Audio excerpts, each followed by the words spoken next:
Hello and welcome to the Local Leaders Podcast. I'm your host, Jeff Johnson. The Local Leaders Podcast provides a platform for successful business owners to share their stories, their experiences, their advice, and their ideas in order to help our listeners achieve more success in their business and in their lives. Get ready, another great show is coming up.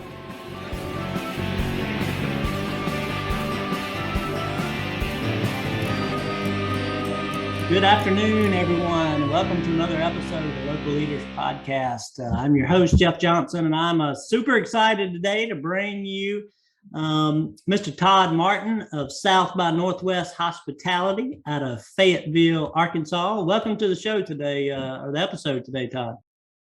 Thanks, Jeff. I'm glad to be here and excited we had an opportunity to connect. Absolutely. It's been a pleasure getting to know you, and we've had a chat or so now, or two chats ahead of this. So I'm looking forward to this episode and trying to get some of that wealth of knowledge that you packed away in that head of yours all these years, and share it with our listeners, who are looking to find more success, for their restaurant business. And with that said, I'll just stop talking for a minute and maybe give you a moment to share a little bit about South by Northwest Hospitality and kind of what you guys are all about and what you're doing.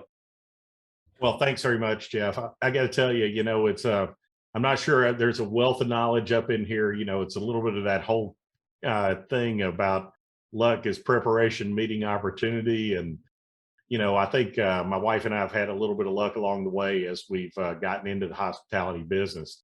But, just to give you a quick overview of South by Northwest Hospitality, we're headquartered here in Fayetteville, Arkansas. We are independently owned. My wife and I own South by Northwest. We have 4 restaurants that are associated with us and actually represent 3 distinct brands within that restaurant family. We have our first restaurant, Southern Food Company, that's kind of a fast casual breakfast, brunch, lunch, dinner place. And as you might expect, has all the great traditional Southern food, good stuff like chicken fried steak and fried chicken and barbecue ribs and catfish sandwiches and a killer brunch and an award-winning Bloody Mary. Oh, Lord, don't get us started. We're very excited about that. But that was our first restaurant. And then actually, which may shock a lot of people, at the height of COVID last year, we made the decision to buy 3 additional restaurants from a company that was deciding to close that had iconic brands here in Fayetteville. One was a neighborhood bar and grill called the East Side Grill in the eastern part of Fayetteville, has a stellar reputation, been around for a decade. And the other is a independent fine dining restaurant called Theo's that has a location here in Fayetteville and also north in Rogers, Arkansas, about 25 miles away. And at Theo's has been established about 15 years here and has a tremendous name locally. And so, quite frankly, when we saw the opportunity to acquire those and reopen them with very little changes because they had such strong reputations, we decided to take the lead, which, as you can guess, was not the norm in June, July of last year. As to begin the business further. Yeah, that is a time where most people were pulling back the reins instead of hitting those bad boys and spurring the horse. But sounds like y'all were spurring away. We were. People have accused us of losing our minds, drinking too much, and it may have been a combination of all the above. But I will tell you, we're 14 months in, and I would not go back and change that decision at all. It was a great decision. And honestly, we've had our challenges moving forward after that time, but the flight path has been up. It has just been up. And, we've had a lot of help along the way, but it was a good decision.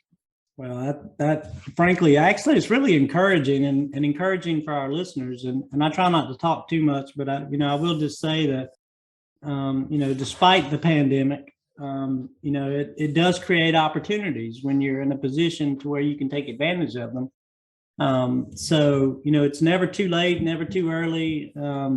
You got to strike when the iron's hot, all those good sayings. But I'm glad that you were able to find an opportunity that you guys felt like was a good one and take advantage of it. And you've got, now 4 locations, and 3 of them are right there together. They are.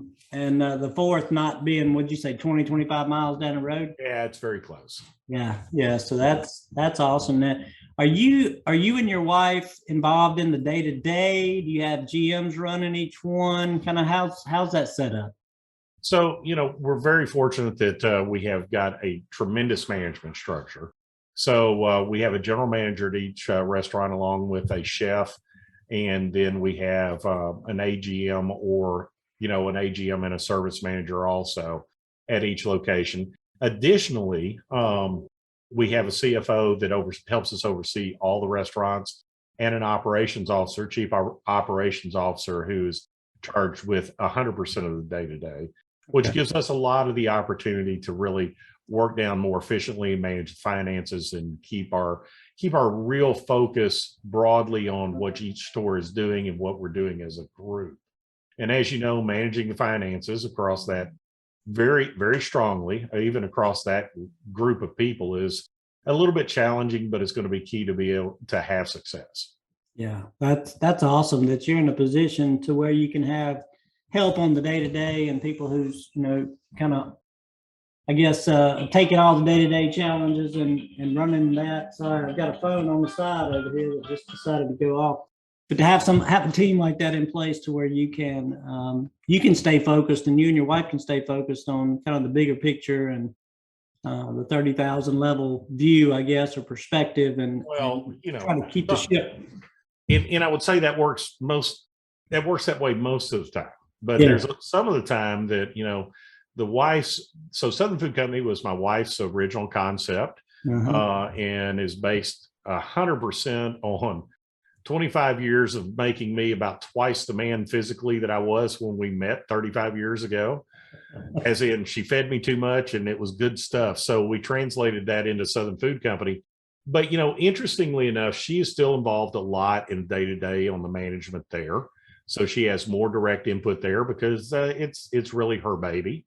And then I know that this past week I had to run out of town for a couple of days, and my first stop back was not at home. It was as I was driving in at 7:30 at night, was to stop by Eastside Grill and sit down with the GM there and have a discussion over a couple of things that she wanted to talk about. So while we do have that opportunity to step back, we're still very much engaged with all of our people. And I think this is one of the things that, I've got to say is of paramount importance. And I know everybody understands this. And it's become even more important during the pandemic, that to be successful, you really have to have great people. And, in this day and age, when you find those good people, it's like any industry, and hospitality can be a challenge, especially now, as we know, on being able to keep those people and incentivize them in such a way and pay them in such a way that they have opportunities and they like the opportunity that they have with you. And even that they can see opportunities to grow in the organization.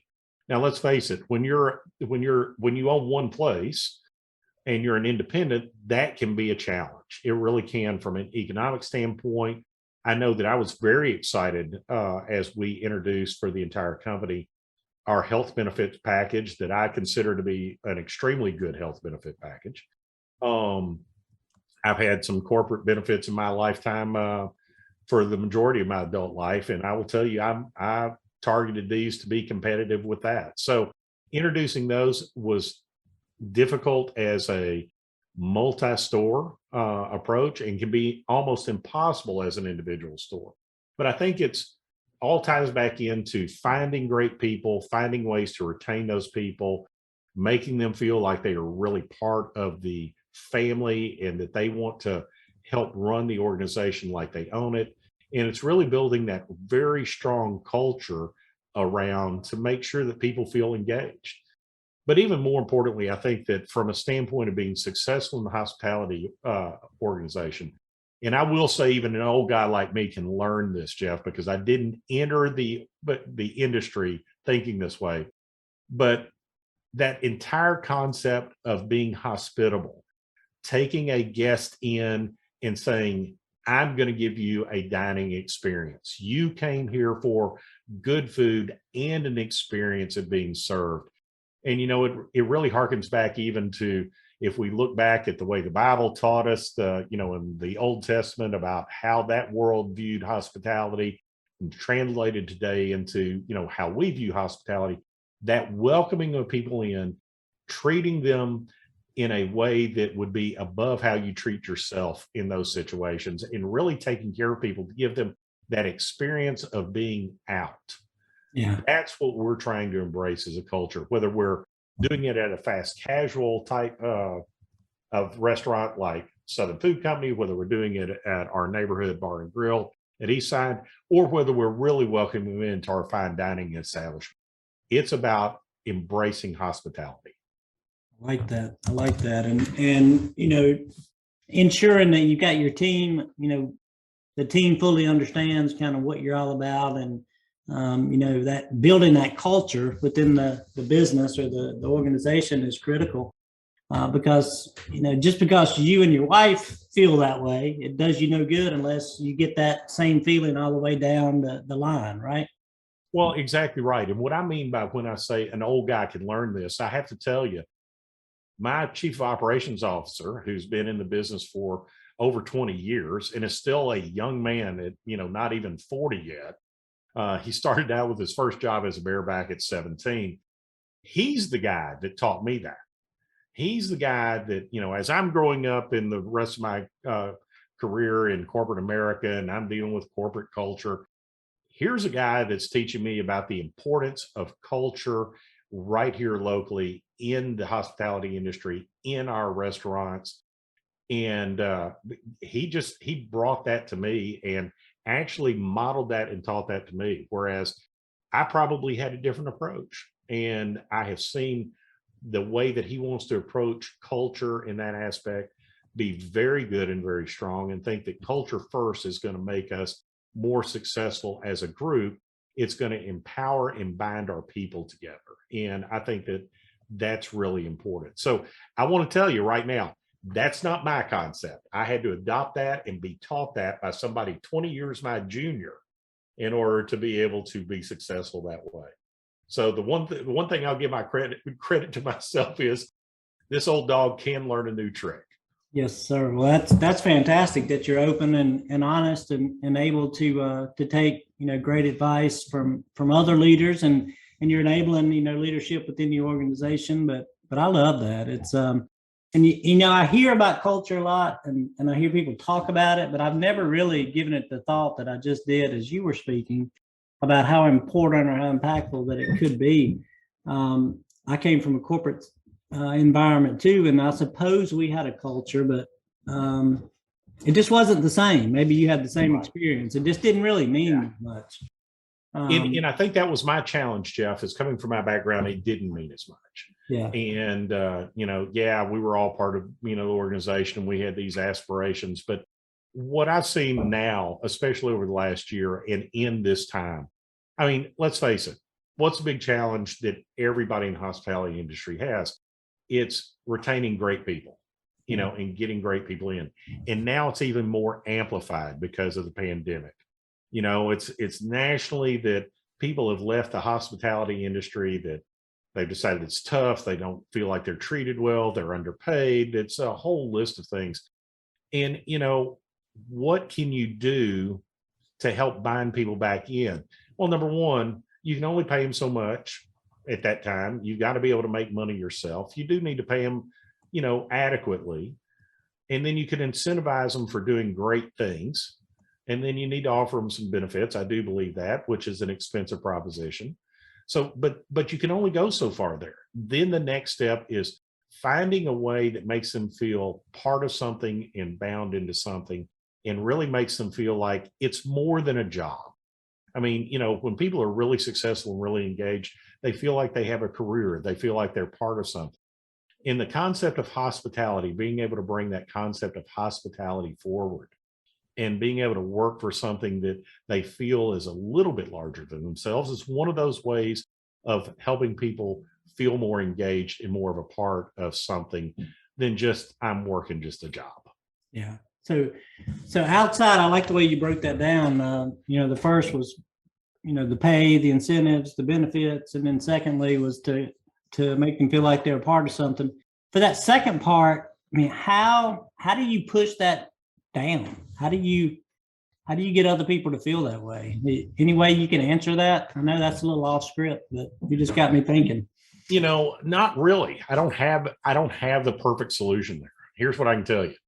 You can only pay people so much, and people will only, at some point, no matter what you do with them pay wise, if they're tired and burned out, you're not going to retain them.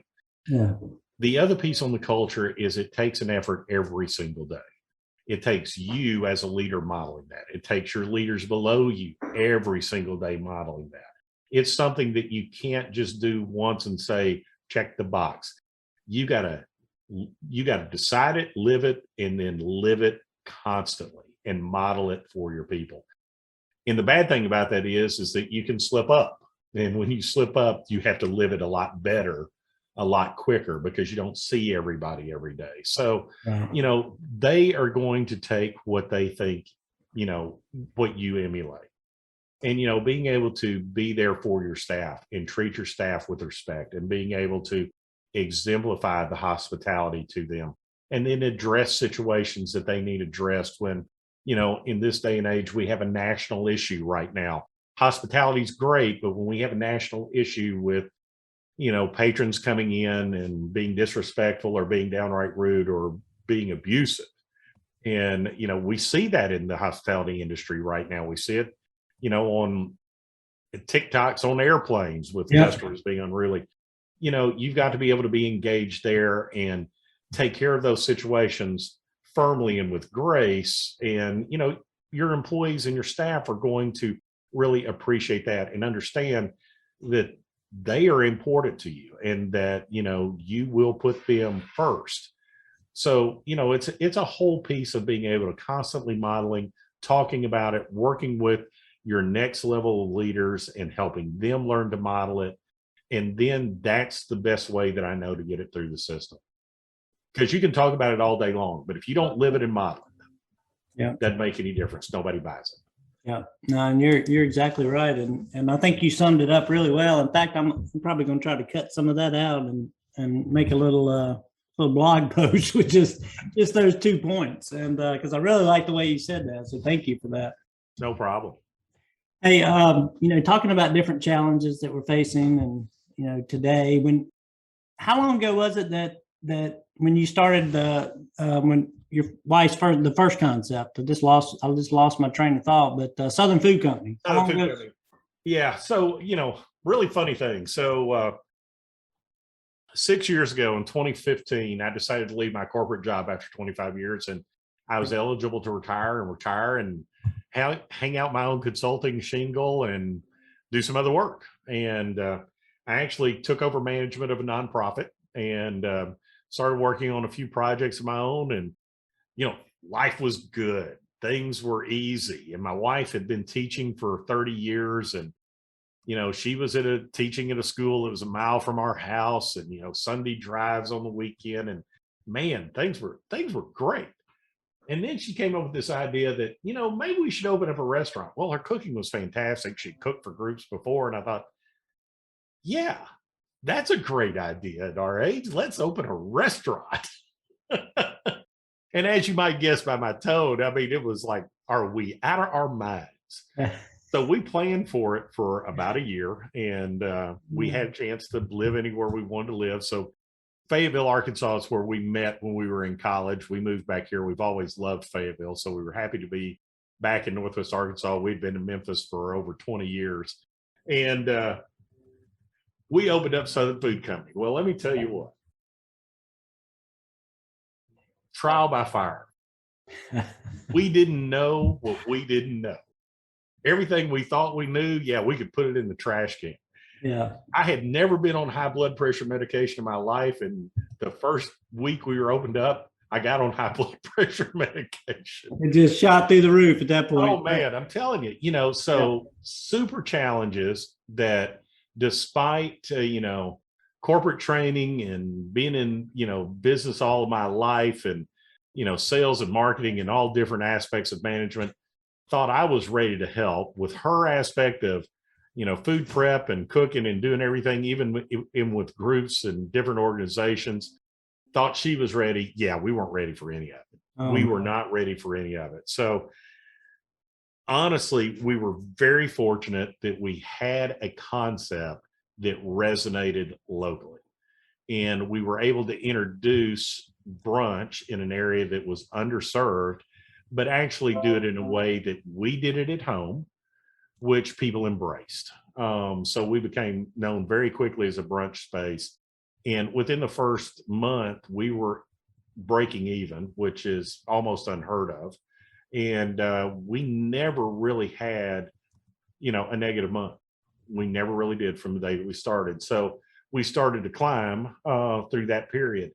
And I'll tell you, over the course of the next couple of years, Jeff, I'd be lying to tell you if I thought that that was what I wanted to do. I kept, I was doing one thing, Marti was doing another, and managing the store, and Marti's my wife, and it was pretty tough. We thought about selling Southern Food Company for a while, and actually looked at it very closely. And all of that really ended because as we finished year 2, we officially opened in May of 2017. And as we finished year 2 in May of 2019, we were rocking. And we got into the fall of 2019, and things were just doing very well. And strangely enough, in the fall of 2019, I'll never forget it, the week before Thanksgiving in 2019, somebody actually came in and offered to buy us out. Oh, well, that's awesome. And then you're like, oh, why didn't I do it before the pandemic? Well, exactly. And, thought about it, looked at it, said, well, we could be free. We could do this. We could do that. And it's just like, no, we have worked our butts off for 2.5 years. Things are good. We're going to go.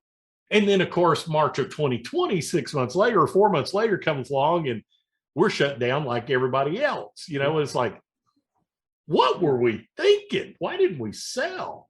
And, but I think that was where things get real.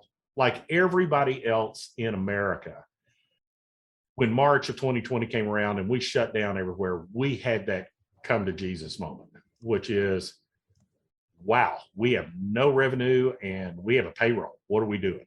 Yeah. Are we shutting down? Are we putting everybody, on unemployment? Are we going to try to go along?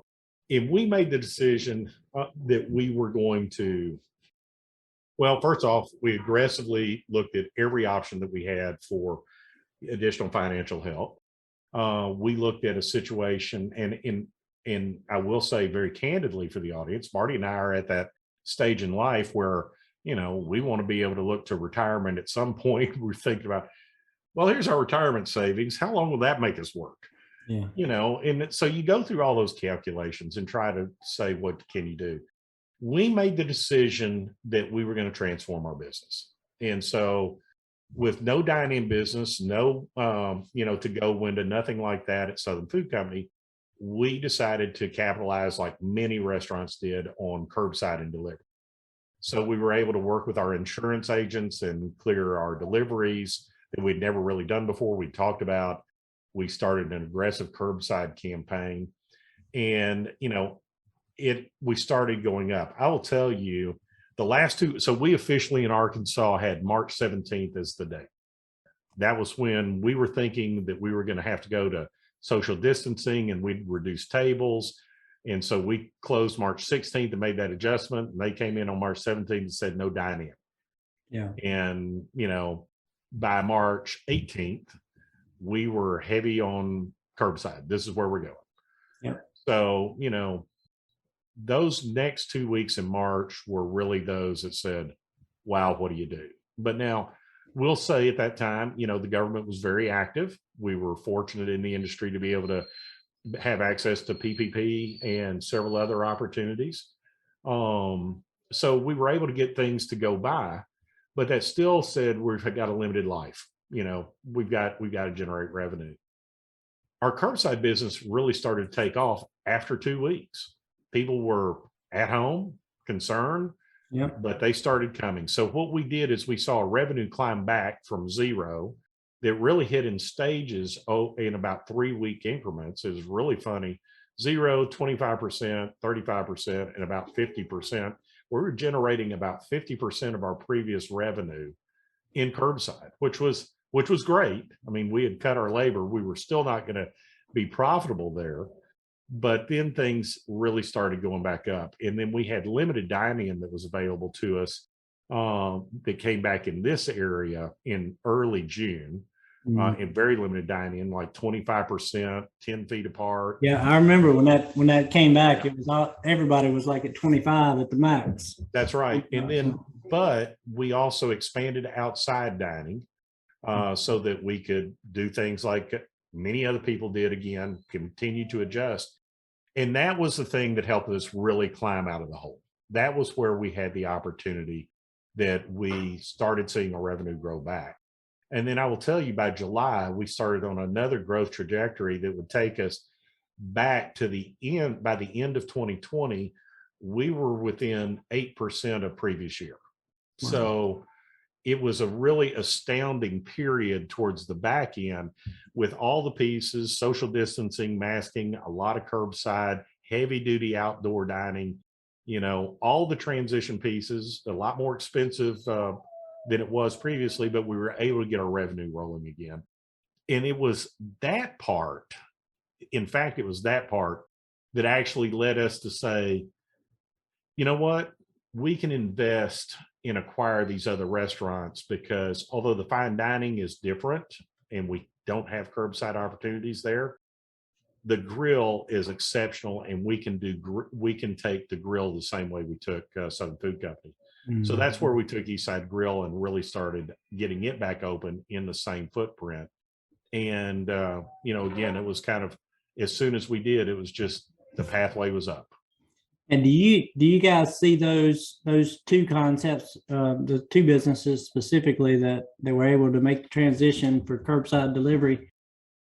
Are you going to stick to that plan going forward, or do you see it reverting back to how it was 2 years ago? We still do curbside at both of those places. That business has declined, but that curbside to go business is still a good part of both of those businesses, and is going to continue. We've permanently made 4 parking spaces, curbside pickup spaces. We have a person that handles curbside orders directly at both places and works with those. So I do see that for those, it's a permanent change. I think it's just an evolution of where we are in the overall restaurant business. Yeah, it's been a curious question of mine to several people that had to make some massive adaptations to survive, to take things outside, and some of them are kind of seeing themselves go back to their previous year and a half, 2 years ago, and a lot of them are sticking. It's like, hey, this is here to stay, and we're going to stick with it. And I think that's probably, to me, I think it's here to stay. Yeah, I agree. Totally. The take home, out of the restaurant eating is doing nothing but climbing. And so let me ask you about technology, and that's outside of bounds too here. But did you have to adapt, add technology to be able to support the curbside takeout business? Actually, we didn't.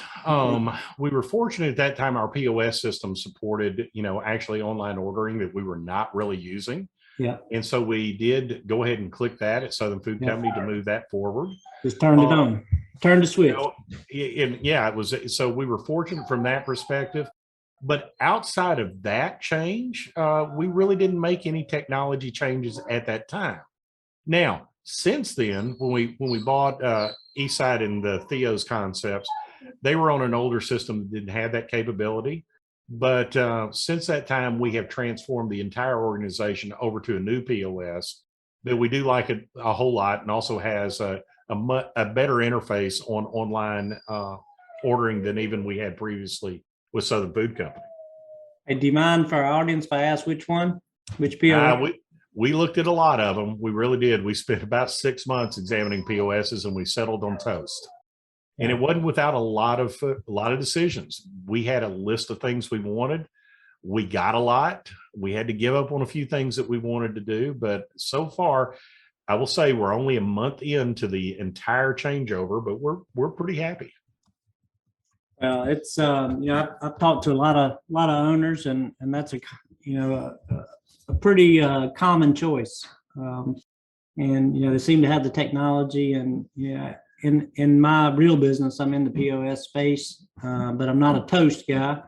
But they're a very good system. So there's like I said, we looked at a lot. They had a lot. They had what we wanted. They didn't have everything, but they had what we wanted, and they have a good integrated suite, which was impressive. But it's everybody has to make their own choices. They are popular right now. I will tell you, I'm not super fond of their customer service when you have to call the 800 number and wait. Yeah. But beyond that, it's worked for us so far. Yeah. Well, that's awesome. That's awesome. Well, it's we've already learned quite a bit from you. You shared a lot. It's just looking down at my clock and noticing the time. So it's getting away from me, as it always does whenever I have a great guest on who's got a lot of experience to share.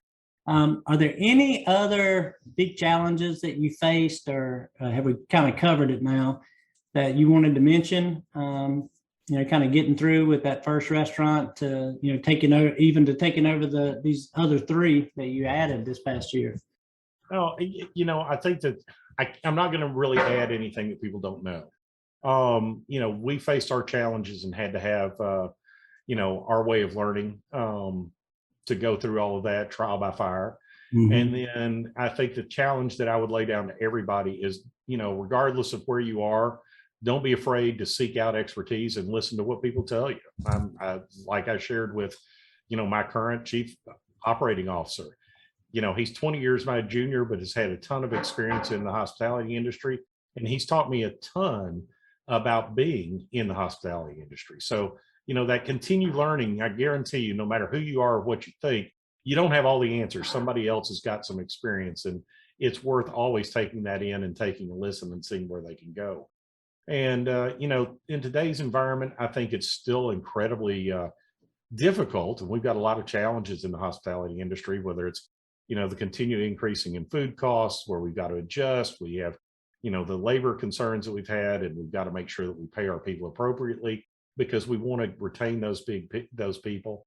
And, even going forward, although I like to consider myself pretty optimistic about where we are, there's no question that with food costs and what we are seeing in inflation, that, I am concerned that we're going to enjoy this euphoric period as we come out of COVID again into the fall. And, I know we're preparing tonight for 75,000 football fans to arrive for a football game tomorrow, which means we should have a great weekend. Yeah. But at the same time, with these rising costs, are we going to hit an inflection point where people are going to start backing down and saying, I need to save, I don't need to go out as much? And, will the economy slow back down? So there are still a lot of challenges that we have to face out there. And, the biggest thing that I can tell everybody is that, adjusting through COVID the best that we could has taught me that we got to be flexible, and we got to be able to roll, and we got to be able to look at the way we did things and say, how can we do them differently now?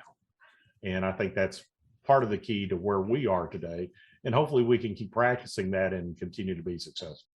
Yeah, and I have no doubt that you will be. You guys have survived the storm and went on to grow, which is, hats off to you all for taking that opportunity, which some might say was a big risk, to add, triple basically your unit count. Are you thinking about another jump at any point in time, or are you kind of good to go for the short term? Man, let me ask your wife that. Where's she at? Yeah, she's in the other room. I'm not going to let her answer. I can tell you right now, we are happy with what we got. We are toying around with a concept on one expansion that we're thinking about working with someone else on, and like the concept, and we're hopefully finalizing some documents, but we're gonna hold our powder for at least another year and see what that year brings us, and then decide what we need to do next. I'm afraid if I jump too quick, I'll lose half my people, and they're too important for me to take that kind of risk and lose. Yeah, well, you got to be careful with that these days, and not stretch them too thin, which is That's exactly right. Yeah, that's the problem you get to, and but it's an awesome story. I mean, you guys have done so much in such a short period of time. I guess really 6 years. It's been a whirlwind. It sounds like it has been. It's been quite a journey. It has been quite a journey. Yeah. Well, I would love to sit here and ask you a bunch more questions, but I want to be respectful of your time, and start to kind of cut you loose. Let me just ask you one last quick question. And I know you're kind of a sales and marketing guy from the past, and on the marketing end, have you guys made any big changes to what you're doing to market your different restaurants, different brands since COVID? Have you pulled back? Have you pushed forward? Or are you kind of doing it about the same? It's really interesting because I would tell you that we are kind of a big mix. I would tell you, as a single unit person in with Southern Food Company, we did a little bit of radio, and I mean a little bit of radio, and we really focused on a lot of digital and social media, and then we would invest in the local newspaper once a year or so. Pretty light, and as much as we could, but trying to keep in mind that bottom line. Yep. We made the leap, and we became a multi restaurant hospitality company. We really started doing some things very differently. So in order to kick off the fine dining brand, our Theo's brand, we actually took in last fall and partnered with our local television station and put some TV spots out that also became digital video, and found them to be very effective. I have to tell you, I was really, there was no doubt that we had an impact. We hit where we wanted to go when we were able to go. We have a tremendous social media campaign throughout all 4 stores now. As a matter of fact, we just have a new marketing manager who's focused in social media that has started this week with us. And I've got great expectations for her being able to really extend our brand and messaging across all the social media platforms. She tells me that we're going to have a TikTok. So I have recently gotten on TikTok and found that it's pretty funny, but we'll see what she comes up with on what we're going to be able to brand out on TikTok. So excited about that piece. But I will also say that we have made a large marketing investment with Razorback Sports Properties, which is the organization that takes care of all the Razorback sports, because we are in a University of Arkansas town, and so that investment there has been very good for us with regards to drawing people in. So what I would tell you is, going from one store, one restaurant to multi restaurants, we've always looked at what we've had from a financial perspective in advertising. We've always tried to do advertising and marketing economically, but understanding that is an entire concept of generating business. Yeah. It's not just, we don't wait till see what money we have left over. We use it as a business development tool and an investment in business development. And so we have experimented a whole lot. I know that the most effective thing that we can do locally, because we are independent, is social media. So we really work on the social media side and look at how we can amplify through influencers and go that direction, and then tailor it in with some more traditional methods as well. Yeah, that's an awesome summary. I appreciate, again, you sharing all that detail. The last little piece follow up to that is just kind of one worded answer for you, if there is such a thing. Do you believe in or think there's a percentage of sales that a restaurant business with multiple locations should invest back? Do you have that number in your head, or does it kind of shake and flow? As far as marketing and advertising? Yeah, as far as your marketing and advertising budget, is it like a 3% number? I mean, do you have a number like that in mind? I mean, honest gosh, it's going to ebb and flow a little bit on the opportunities that are out there and how we can amplify that message. I think a couple of percent is probably where we're at. We try to be as economical as we can with that. And, the key for me is, being economical and being targeted. The very concept anymore of just going that broad audience is just not good. You got to be very targeted, and especially with different concepts. You'd think that, your brands are targeted for everybody, but only, they're not. You really got to look at your demographics and be targeted. Yeah. We did do that TV advertising knowing it was very broad, but we had a very specific reason for doing it. And I have to say, in that instance, it was very successful. It accomplished what I wanted it to do.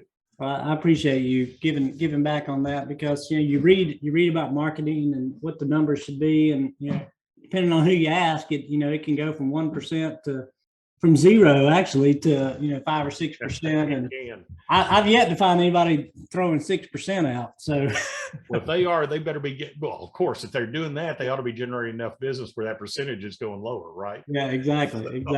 You got that right. Well, look, I have definitely passed my time, so I'm gonna stop asking you questions, and maybe I'll hit you offline at some point just for a couple other little pieces here and there. But thank you so much for taking time to be on the show. Absolutely. Really appreciate it. Well, Jeff, thank you, and certainly did enjoy it, and look forward to talking again sometime. Well, we certainly are glad to have you again. For our listeners, Todd Martin is with us today with South by Northwest Hospitality out of Fayetteville, Arkansas. And we mentioned a couple times the 4 concepts that these are the 3 concepts that he has. He got the 3 + 1. And if you're in the Arkansas area and you're anywhere near any of these concepts, please stop in and enjoy a meal with these guys, and let them know that you heard about it on the Local Leaders Podcast. How about that for a plug? That'll be great. That'll be great. We'll look forward to seeing you. That's awesome. Well, thank you again for being with us today. And for our listeners, thanks for joining us for another episode of the Local Leaders Podcast. We look forward to seeing you on our next episode.